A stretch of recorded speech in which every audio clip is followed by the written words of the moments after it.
Asal-usul Pulau Nusa, Kalimantan Tengah. Pulau Kalimantan adalah salah satu pulau terbesar di Indonesia. Pulau ini merupakan pulau terbesar nomor 3 di seluruh dunia setelah Pulau Greenland dan Pulau Papua. Pulau Kalimantan juga dikenal sebagai pulau dengan banyak sungai besar. Salah satu provinsi di Kalimantan yang memiliki sungai besar adalah Kalimantan Tengah. Di Provinsi Kalimantan Tengah mengalir Sungai Kahayan. Sungai ini sangat besar sehingga bisa digunakan sebagai sarana transportasi air. Sungai ini berhulu di Bukit Keminting dan bermuara di Laut Jawa. Sungai Kahayan memiliki pulau yang terletak di tengah-tengahnya.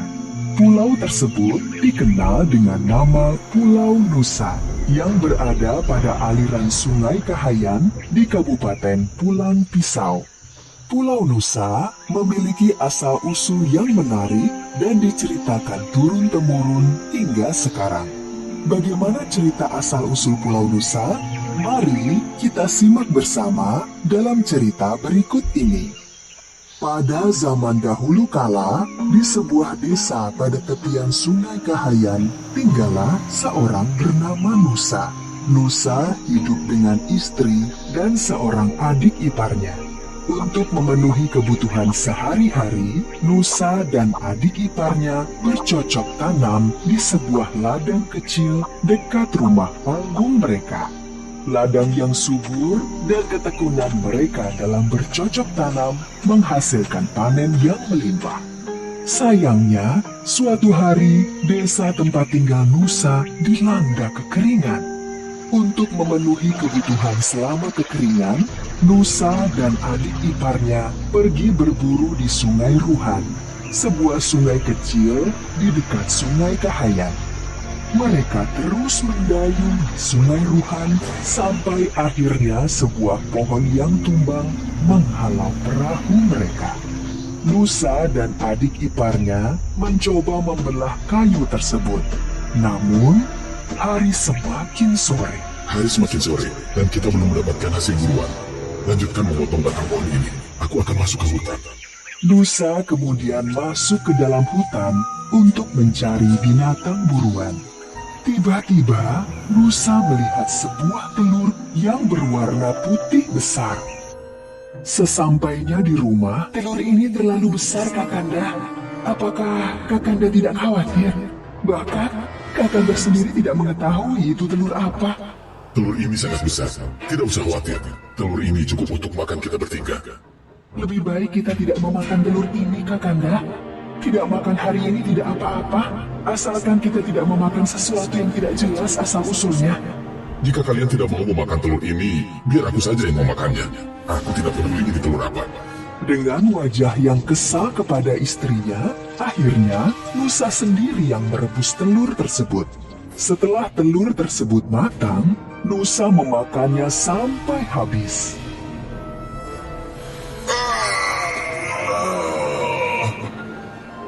Nusa terlihat panik. Seluruh tubuhnya muncul bercak-bercak merah.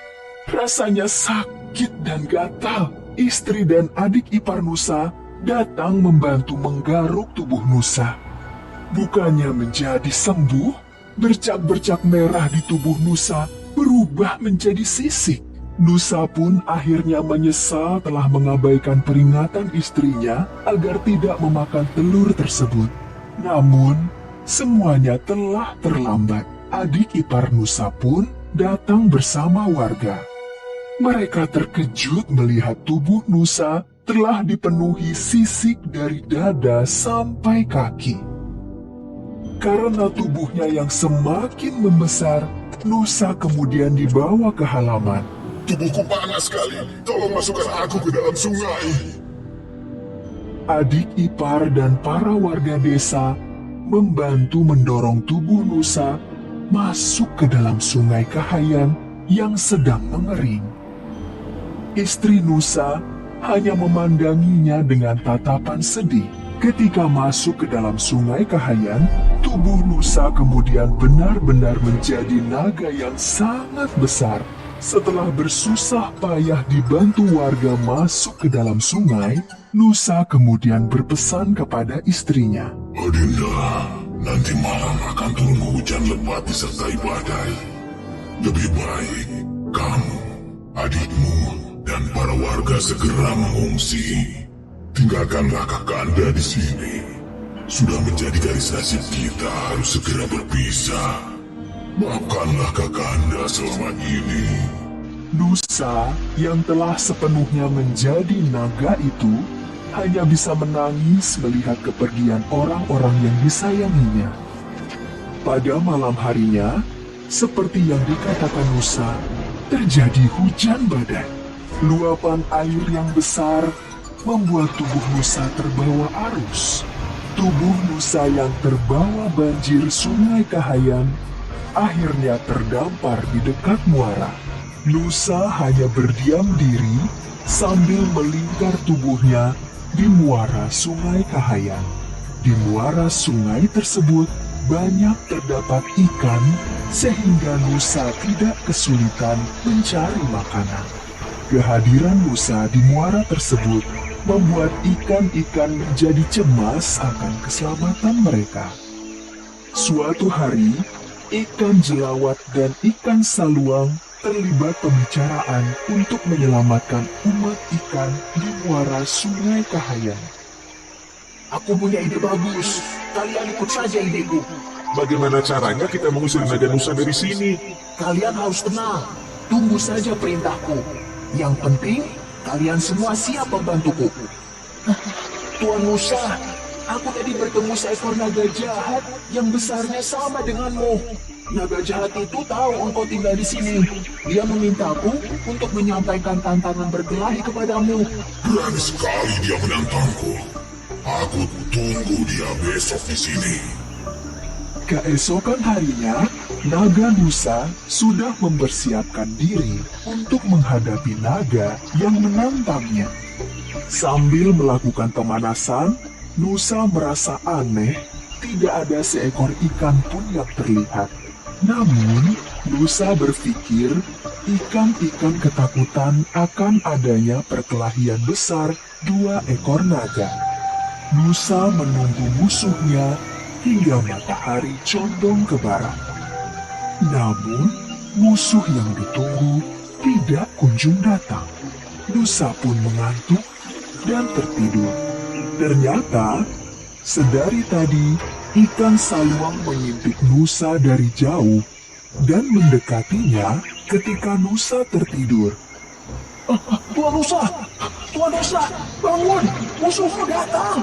Nusa terkejut dan menggeliat menoleh ke sana kemari mencari musuhnya. Nusa melihat ekor yang sedang berputar dan tanpa pikir panjang langsung menggigitnya. Ketika menggigit ekor tersebut, Nusa merasa ada yang aneh.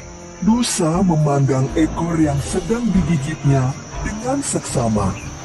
Ternyata Nusa menggigit ekornya sendiri.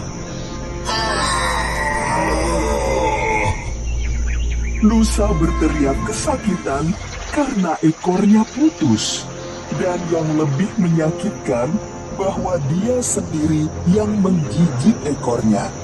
Melihat ekor Nusa yang telah putus, maka ikan saluang segera mengomando ikan-ikan lainnya yang jumlahnya ribuan untuk menyerang ekor Nusa yang terluka. Wahai umat ikan di Muara Kahayan yang selama ini dijajah naga Nusa, saatnya untuk membebaskan diri kalian dari penjajahan ini. Segera serang dan gigit ekor naga Nusa yang terluka. Dengan serentak, ribuan ikan dari berbagai jenis menyerang ekor naga yang terluka. Naga Nusa lari ke sana kemari menyelamatkan ekornya. Naga akhirnya kelelahan dan tidak sanggup lagi untuk lari. Jumlah ikan yang mengerubuti ekornya semakin banyak. Nusa hanya bisa berdiri sambil kelelahan. Nafasnya tersengal-sengal dan dia pun menangis. Nusa akhirnya tidak mampu bertahan. Tubuhnya ambruk dan tidak bergerak lagi. Naga Nusa yang perkasa itu akhirnya mati. Ikan-ikan terus memakan tubuh Nusa hingga hanya menyisakan tulang-tulangnya. Kerangka naga Nusa itu akhirnya ditumbuhi berbagai tanaman, dari semak belukar hingga pepohonan. Akhirnya, lama-kelamaan, kerangka Nusa menjadi sebuah pulau. Pulau tersebut kemudian dikenal dengan nama Pulau Nusa. Letaknya di aliran Sungai Kahayan, Kabupaten Pulang Pisau, Kalimantan Tengah.